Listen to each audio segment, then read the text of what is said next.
Bangladesh premier league football শুরু হচ্ছে আবারও। একটা লম্বা ব্রেক ছিল, প্রায় 1.5 মাসের ব্রেক কাটিয়ে 11তম রাউন্ড শুরু হচ্ছে এবং শুক্রবার 2টা ম্যাচ, শনিবার রয়েছে 3টা ম্যাচ। তবে এই রাউন্ডেই হিসেব নিকেশ শেষ হয়ে যেতে পারে বসুন্ধরা কিংসের, যদি না তারা নিজেদের ঘরের মাঠে মোহামেডানকে না হারাতে পারে। সেটা আমরা পয়েন্ট টেবিল দেখলে আমরা আরো ইন ডিটেলস কথা বলতে পারবো। শুক্রবার যে 2টা ম্যাচ রয়েছে, রহমতগঞ্জ চট্টগ্রাম আবাহনী, ইয়াংম্যানস পুলিশ, শনিবার ওয়ান্ডার্স আবাহনী, ব্রাদার্স ফর্টিজ, একটা ভালো ম্যাচ এটাও আসলে হবে, এবং কিংস মোহামেডানের ম্যাচ রয়েছে শনিবার দিন বিকেল 5:30। সবগুলো ম্যাচই আপনারা দেখতে পারবেন টি স্পোর্টস নেটওয়ার্কে। পয়েন্ট টেবিলের ডিফারেন্স 7 এখন পর্যন্ত। 10ম রাউন্ড শেষ, 11তম রাউন্ড আসলে শুরু হতে যাচ্ছে। ওভারঅল হিসেব করলে 18টা ম্যাচ, 8টা ম্যাচ বাকি রয়েছে। মানে কিংসের তো আপনার এই ম্যাচে জয় ছাড়া আর কোনো উপায় নাই যদি তারা আসলে শিরোপার রেইসে থাকতে চায় মোহামেডানের সাথে।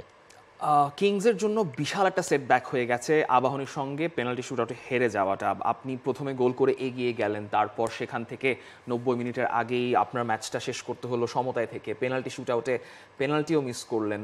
সো সব মিলে বসুন্ধরা কিংস এখন কিংসের ঘরের মাঠে খেলবে, কিন্তু তাদের মাথায় থাকবে যে তাদের ইনজুরি সমস্যা রয়েছে, তাদের মাথায় থাকবে তাদের দলটা এখনও গোছানো হয়নি, যেখানে পুরো সব কিছু গুছিয়ে ফেলা হয়েছিল সেকেন্ড ট্রান্সফার উইন্ডোতে, কিন্তু তাদের দল ইনজুরি সমস্যা, তারপর সেই সংকট কাটিয়ে এখনও সেটেল না। যেটা তিতে ম্যাচের আগেও বলেছিলেন প্রেস কনফারেন্সে, এখন মোহামেডানের সঙ্গে আপনি খেলতে হচ্ছে, যে মোহামেডানের সঙ্গে পয়েন্টের ডিফারেন্স 7 পয়েন্টের।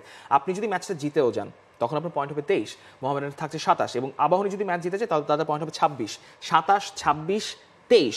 সো ওই পয়েন্ট টেবিলটা দেখলেই আসলে আমরা বুঝতে পারবো যে কেন বসুন্ধরা কিংসের জন্য এই ম্যাচটা জেতা ততটাই গুরুত্বপূর্ণ। কারণ এই মুহূর্তে মোহামেডান বসে আছে একদম লিগ টেবিলের শুরুতে 27 পয়েন্ট নিয়ে, গোল ব্যবধান তাদের 20। আবাহনী বসে আছে 23 পয়েন্ট নিয়ে তৃতীয় স্থানে, এবং বসুন্ধরা কিংস আছে তৃতীয় স্থানে। সো মানে এই ম্যাচটা তো জিততেই হবে, এবং পরের যে আরো ম্যাচগুলো রয়েছে সেখানেও আসলে বসুন্ধরা কিংসকে 150% দিয়ে ম্যাচ খেলতে হবে।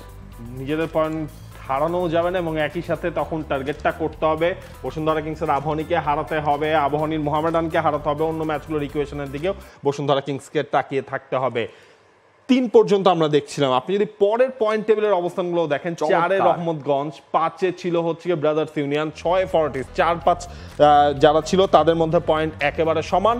6-এ ফর্টিস 1 পয়েন্ট কম, অর্থাৎ 14 পয়েন্ট তাদের, পুলিশের 13 পয়েন্ট 7 নম্বরে। 4 থেকে 7-এর পার্থক্য মাত্র 2 পয়েন্ট। রহমতগঞ্জ দুর্দান্ত সিজন শুরু করেছিল, সেখান থেকে যে ইনফ্যাক্ট তারা ফেডারেশন কাপে ব্রাদার্সকে হারিয়েছেও, ফাইনালেও এলিমিনেটেড সেকেন্ড কোয়ালিফায়ারে তারা পৌঁছে গেছে।